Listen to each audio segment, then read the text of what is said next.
আসসালামু আলাইকুম। আমি শুধু এটুকু বলার জন্য, আমি সারাদিনে যত মিটিং করি, এ পর্যন্ত যত মিটিং করে এসেছি,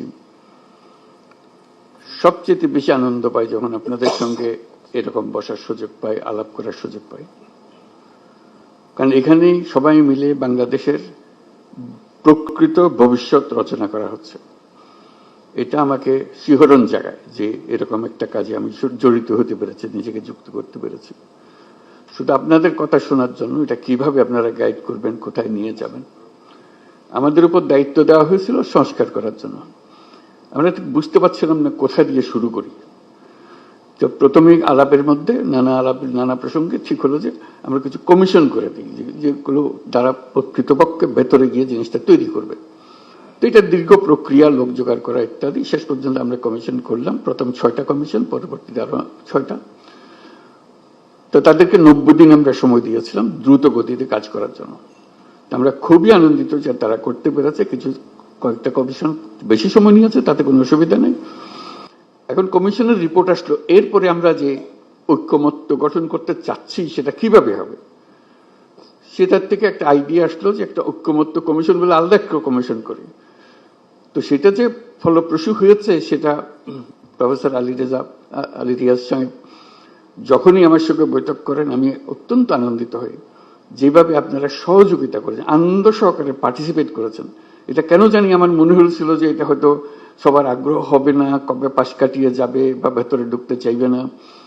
আমি অত্যন্ত আশ্চর্য হয়েছি এবং অত্যন্ত আনন্দিত হয়েছে যে কত গভীরভাবে আপনারা এটাতে গিয়েছেন। এবং শুধু ওনাদের সঙ্গে, কমিশনের সঙ্গে আলাপ করে না, নিজেদের ভেতরে আলাপ করেছেন এবং আন্তরিকভাবে বুঝে আমাদেরকে বলার চেষ্টা করেছেন, আপনাদের সঙ্গে বিতর্ক করেছেন কমিশনের সঙ্গে। এবং প্রতিবারই যখন প্রফেসর আলী রিয়াজ আমার সঙ্গে কথা বলে, উনি খুব উচ্ছ্বসিত হন। এটা আমাকে অত্যন্ত হৃদয়ে টাচ করে আমাকে, যে এরকম আগ্রহ নিয়ে সবাই যদি আমরা বসি, নিশ্চয়ই একটু ভালো কিছু এর মধ্যে থেকে আসবে। তো আজকে প্রথম পর্ব শেষ হলো, তো সেটা মহা আনন্দের দিন যেটা আমরা করেছি। দ্বিতীয় পর্বে, প্রথম পর্বে আমরা কি করলাম, এটা যত কিছু ইস্যুজ আছে, যত কিছু রিকমেন্ডেশন, সুপারিশ আছে, তার মধ্যে কিভাবে আমরা একমত হলাম, কারা কোনটাতে একমত হলো, সব মিলিয়ে শেষ পর্যন্ত আমরা জুলাই সনদ করব। এইটি হলো আমাদের লক্ষ্য, যেখানে আমরা সবার ঐক্যমত্যগুলো তুলে ধরব। দ্বিতীয় পর্বে কি হবে, আমি আলী রিয়াজ সাহেবের সঙ্গে আলাপ করছিলাম। দ্বিতীয় পর্ব হলো অনেকগুলো বিষয় আছে, কাছাকাছি এসে গেছি, আরেকটু হলে আমাদের তালিকাতে আরেকটা সুপারিশ যুক্ত হয় ওই ঐক্যমত্যের সুপারিশে। তো এই সুযোগ যেন আমরা হারিয়ে না ফেলি। এই দ্বিতীয় পর্বের আমি যদ্দূর বুঝছি, প্রফেসর আলী রিয়াজ তার ব্যাখ্যা করবেন, যে এই আলাপটা নিয়ে যেটুকু তফাৎ ছিল, দূরত্ব ছিল, সেই দূরত্বকে গুছিয়ে এনে যাতে আমাদের জুলাই সনদে বর্তমানে যতগুলো ঐক্যমতের বিষয় আছে তার মধ্যে যে আরো কিছু যোগ করতে পারে, দেখতে সুন্দর লাগবে। জাতীয় একটা সনদ হলো, অনেকগুলো বিষয়ে আমরা একমত হতে পেরেছি। জাতি হিসেবে আমরা গর্বিত জাতি হিসেবে দাঁড়াতে পারে যে আমরা তো এরকম বিভক্তিকরণের প্রক্রিয়ার মধ্যে রাজনীতি সৃষ্টি করিনি। আমরা সৃষ্টি করছি ঐক্যবদ্ধ হওয়ার জন্য, দেশের উন্নতির জন্য, দেশের মঙ্গলের জন্য।